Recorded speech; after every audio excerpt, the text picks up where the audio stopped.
बिस्मिल्लाहिर्रहमानिर्रहीम। अस्सलाम वालेकुम वीवर्स। शदीद किस्म की गर्मियाँ आती हैं तो ऐसे में जिस्म से आने वाले पसीने की वजह से बहुत ज़्यादा नागवार बू भी आने लगती है और कुछ लोगों को तो बेतहाशा पसीना आता है। बहुत ज़्यादा बाहर रहने की वजह से, किचन में काम करना या धूप में बहुत ज़्यादा भागदौड़ करने की वजह से बहुत ज़्यादा पसीना आता है। पसीना आना वैसे तो बहुत अच्छा होता है, लेकिन बेतहाशा पसीना और उसमें से आने वाली नागवार सी बू अच्छी नहीं लगती है। इसलिए जिस्म के मुख्तलिफ हिस्सों जैसे बगलें, गर्दन, टांगों और दीगर हिस्सों पर पसीना आने से ज़्यादा बदबू आती है। तो इसी बदबू को ख़त्म करने के लिए हम आपको कुछ ऐसे आसान से घरेलू नुस्खे बताते हैं जिन्हें आप करेंगे तो आपको पसीने की आने वाली इस शदीद बदबू से निजात मिल जाएगी। सबसे पहले तो रोज़ाना नहाने की आदत बनाएं। अगर आप बाहर जाते हैं, सारा दिन काम करते हैं, सुबह अगर आप नहा कर जाते हैं और शाम में घर वापस आकर दोबारा नहाते हैं तो इससे पसीने की बदबू से निजात हासिल करने में भी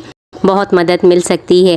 क्योंकि जब इंसान नहाता है तो इसके जिस्म के कुछ ख़ास हिस्सों पे जहाँ पर बैक्टीरिया घर बना लेते हैं, जैसे बगलें, रान के हिस्से, तो उनको अगर आप धो लेते हैं, बार बार नहाते हैं तो इससे पसीना आने पर बदबू पैदा नहीं होती है। इसके अलावा जब गर्मियाँ हों तो गर्मियों में ऐसे कपड़े पहने जाएं जो सूती हों, कॉटन के हों, जिनमें हवा का दाखिला आसानी से हो सके। इसके अलावा कपड़ों के पसीने में भीगने के बाद उनको फौरी तौर पर तब्दील करने की आदत बनाएं। अंदर लाजमी बनियान पहने। इसके अलावा रोज़ाना धुले हुए कपड़े पहने। एक कपड़े को दोबारा कभी ना पहने। खाने पीने में भी एहतियात करें, ख़ास तौर पर तेज़ किस्म के मसाले जैसे प्याज, लहसुन बहुत ज़्यादा गर्मियों में खाना, तेज़ मिर्च मसाले खाना, इनको भी कम कर दें। तो इसके लिए आपको सबसे पहले बेकिंग सोडा चाहिए होगा। बेकिंग सोडा यानी मीठा सोडा जो घर में आपके पास होता है, इससे जिस्म में आने वाले पसीने को खुश्क करने में मदद मिलती है। एक खाने का चम्मच आपने बेकिंग सोडा लेना है और एक चम्मच लीमू का रस उस बेकिंग पाउडर में शामिल करना है। उसे मिक्स करना है और उसे जिस जगह से ज़्यादा बू आती है, जैसे बगलें, रानों पर, पेट पर, जहाँ से ज़्यादा बदबू महसूस होती है, या फिर सर के बालों में, तो ये लेप आप वहाँ पर लगाएं। चंद मिनट तक लगा रहने दें, उसके बाद आप धो लें। कुछ दिन तक आप जब नहाने से पहले ये अमल करेंगे, बेकिंग सोडा और लीमू का रस मिलाकर लगाएंगे तो इससे बदबू आना बंद होने लगेगी। वो ख़वातीन या फिर लड़कियाँ जो अबाया पहनती हैं, बुर्का पहनती हैं, बड़ी सी चादर लेती हैं बाहर जाते हुए, शदीद गर्मी में इसकी वजह से ज़्यादा बू पैदा होती है पसीने में, वो भी इन सारे अमल को करके देखें। इससे भी उनको पसीने की बू से निजात मिलेगी। इसके अलावा दूसरा और आसान हल ये है सेब का सिरका। रुई को सेब के सिरके में भिगोकर आपने रखना है। आप 2-3 चम्मच सेब का सिरका ले लें। सफ़ेद सिरका नहीं लें, सेब का सिरका लें।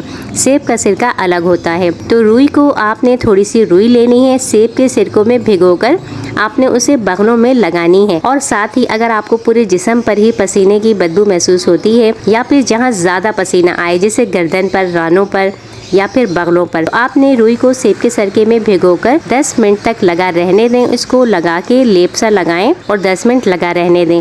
उसके बाद आप जब नहाएंगे तो इस तरीके से भी आपकी बगलों की या जिस्म की बू दूर होगी। तरीका है, इसको भी आपने 1 हफ्ते तक मुस्तकिल करना है, इससे भी आने वाली बू ख़त्म हो जाएगी। इसके अलावा अगर आपके पास इतना टाइम नहीं है कि आप बेकिंग सोडा और लीमू का पेस्ट बनाकर लगाएं या फिर किसी और चीज़ का पेस्ट बनाकर लगाकर 5 से 10 मिनट तक इंतज़ार करते रहें नहाने के लिए, आपको जल्दी है, तो आपने अर्क़ गुलाब ले लेना है। अर्क़ गुलाब एक कुदरती किस्म की चीज़ है।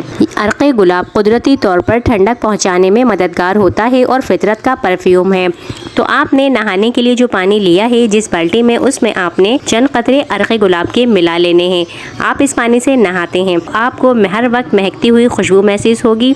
जिस्म से बदबू नहीं आएगी बल्कि ठंडक का भी एहसास होगा और जिस्म से महकती हुई खुशबू आएगी। अर्क़ गुलाब बेहतरीन चीज़ है, इसको आप गर्मियों में रोज़ाना भी इस्तेमाल करें तो इससे कोई मसला नहीं है। ये बहुत अच्छी चीज़ होती है। वीडियो को अभी तक लाइक नहीं किया है तो प्लीज़ पहले वीडियो को लाइक कर दीजिए। इसको अपने फ्रेंड्स एंड फैमिली के साथ ज़रूर शेयर कीजिएगा।